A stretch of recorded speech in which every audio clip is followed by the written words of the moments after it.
The intensity of sports is rising, as well as the likeliness of a traumatic head injury.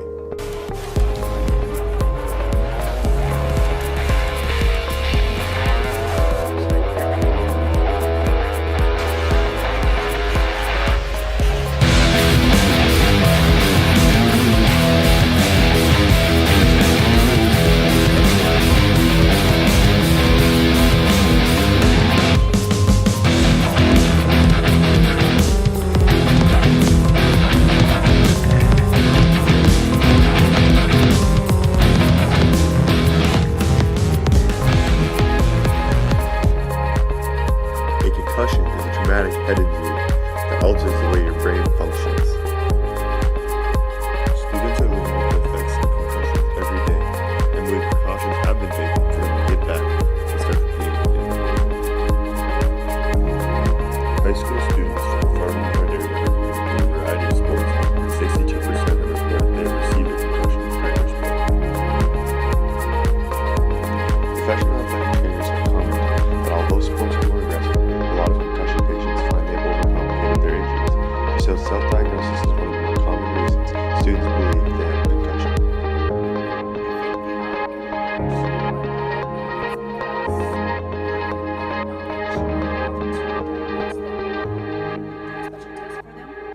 Or if it's because our athletes are getting stronger and bigger.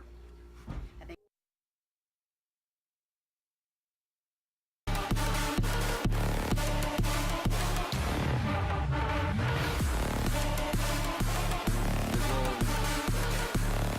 Volleyball at the highest level is more competitive than it's ever been. Because of the high level, many concussions are not diagnosed. As you can see, there was a 22.1% increase in injuries since 2007. I definitely think concussions are becoming a bigger problem because varsity sports in general are just getting more aggressive and competitive. With the high intensity of the sport, sometimes the athlete is afraid to have the coach acknowledge the injury for loss of playing time. Sometimes in certain sports, there's a lot of pressure for the athletes to not report their injuries. So some sports, there is definitely some undiagnosed concussions because the athletes don't report symptoms to the athlete. The most common way of getting a concussion during volleyball is diving for the ball and slamming heads with another player. I think the most common ways that people get concussions in volleyball would either be like head contact with the floor or with another teammate going after the same ball or like getting. Sometimes when a concussion becomes a large problem, certain protective headgear is used to prevent further injuries.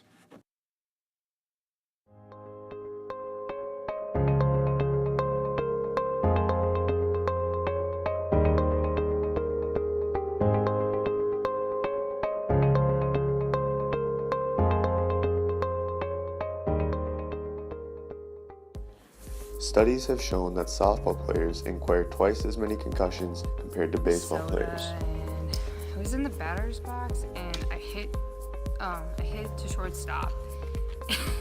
And I was running to first base and a girl threw the ball at my head, so it hit my helmet, which in turn turned my head like this, which I lost balance, and I fell over and then hit my head again.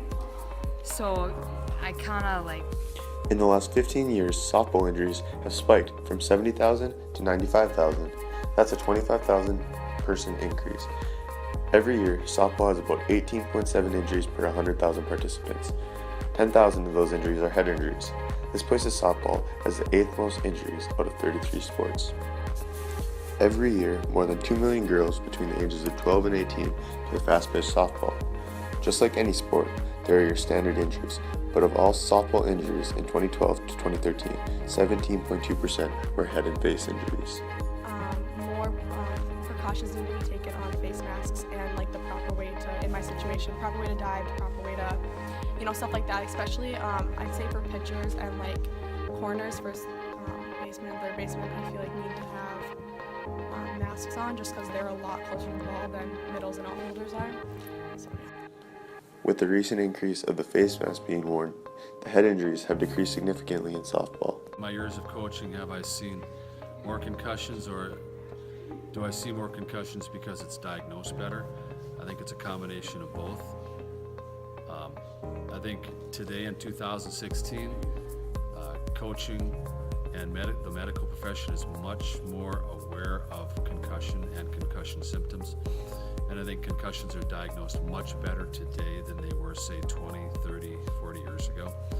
So yes, there are more concussions because they're properly diagnosed now. Dwight Howard and his elbow. Again, this is not intentional. But watch that left elbow come down. A shot right smack in the face.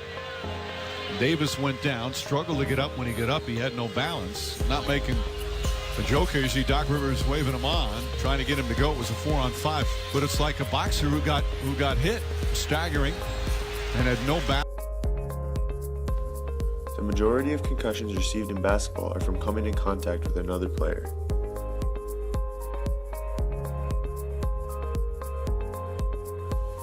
Most head injuries cannot be prevented due to the rising intensity in competitive sports.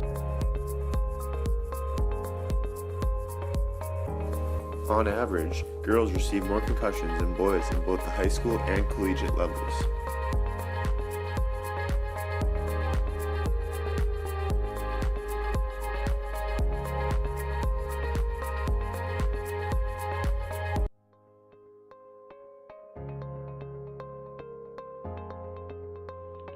With competitive cheerleading not being called a real sport, many athletes are trying to do better, bigger, and more dangerous stunts.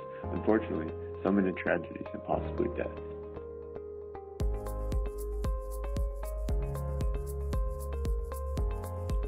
Competitive cheerleading is getting much more dangerous as the pressure to impress the critics by performing more dangerous gets more intense.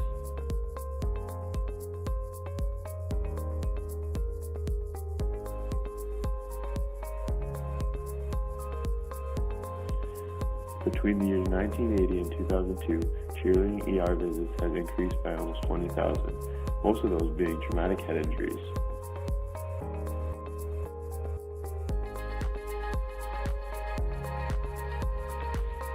Peyton Clark had an ER experience of her own as she received a major concussion and skull fracture from a stunt, and unfortunately she is unable to cheer today. My concussion at my state competition in November 2015, I got kicked in the head like 6 times, and then I got kneed in the back of the head, so I got a concussion. My concussion was, on the level of severity, it was probably like a 7 or 8. I was hospitalized for a day, and then I had to recover for 4 months. I was on bed rest for a good 4 months. Between the years 1982 and 2002, 13 skull fractures and 2 deaths were reported from cheerleading.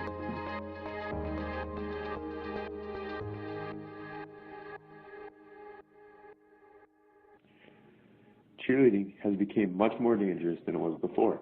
With the pressure to impress, the intensity skyrockets, causing much more traumatic head injuries to happen.